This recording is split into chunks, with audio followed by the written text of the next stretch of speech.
এরশাদ ক্ষমতায় এসে দলকে ভাঙার চেষ্টা করলো, কিন্তু আপসী নেত্রী বেগম খালেদা জিয়ার আপসীনতা, বাংলাদেশের এই আমাদের বামে তখন শিকদাররা ছাত্রদল নেতা ছিলেন, তাদের আপসীন শক্তি সাহস নিয়ে সেদিন খালেদা জিয়া লক্ষ মানুষকে নিয়ে বিএনপির নেতা কর্মীদেরকে দলকে ধরে রেখেছেন, যার জন্য বিশ্বের দরবারে তিনিও আবার প্রমাণিত করে দিলেন 31শে ডিসেম্বর শেরে বাংলা দক্ষিণ প্লাজা কোটি মানুষের জানালার অংশ। 30 তারিখে চলে গেলেন আমাদেরকে ছেড়ে। 25 তারিখে আসলেন 16 বছর যিনি বাংলাদেশের রাজনীতির সাথে কথা বলতে দেয় নাই ফ্যাসিস্ট, যারা মিথ্যা অসত্য মামলা দিয়ে নির্বাসনে পাঠিয়ে দিয়েছে, সেই নেতা তারেক রহমান মাত্র 4 কিলোমিটার 5 কিলোমিটার রাস্তা অতিক্রম করতে 8 ঘন্টা সময় লাগে। আরেকটি প্রমাণ হলো বাংলাদেশে যে নির্বাসন থেকে আসা নেতার গ্রহণযোগ্যতা, ভালোবাসা মানুষের তার প্রতি সেদিনই তার প্রমাণিত হয়েছে। আজকে তাই আমি শিক্ষা প্রতিষ্ঠান সমন্বয় আপনাদের অনুরোধ করব, রং পাল্টাচ্ছে, রং পাল্টাচ্ছে।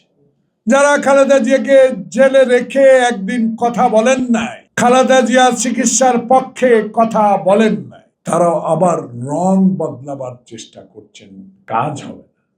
কারণ তারেক রহমান 16 বছর নির্বাসনে থেকে বাংলাদেশের মানুষের অকুণ্ঠ সমর্থন যেটা পেয়েছে, বসে বসে স্কাইপিতে যে শক্তি সাহস জুগিয়ে দিয়েছে, জাতীয়তাবাদী শক্তিকে, গণতন্ত্রের সপক্ষের শক্তিকে, ইনশাআল্লাহ তারেক রহমান শহীদ জিয়া খালেদা জিয়ার আদর্শকে বাস্তবায়ন করে বাংলাদেশের মানুষের জন্য, গণতন্ত্রের জন্য, সংবিধানের জন্য, 71-এর যুদ্ধের স্মৃতি রক্ষার জন্য, আমার অধিকার রক্ষার জন্য, বাংলাদেশের মানুষকে সুশাসন দেবার জন্য যে অঙ্গীকারবদ্ধ, কোনোদিনও এ থেকে বিচলিত হবেন না।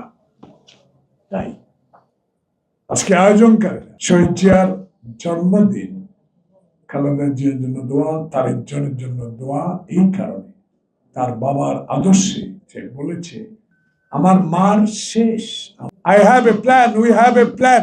এই পরিকল্পনার মধ্য দিয়ে যখন 26 তারিখ ফেব্রুয়ারি 2026 ফেব্রুয়ারি 12 তারিখে যে নির্বাচন হবে, সেই নির্বাচন নিয়ে ষড়যন্ত্র আগে থেকে শুরু হয়েছে।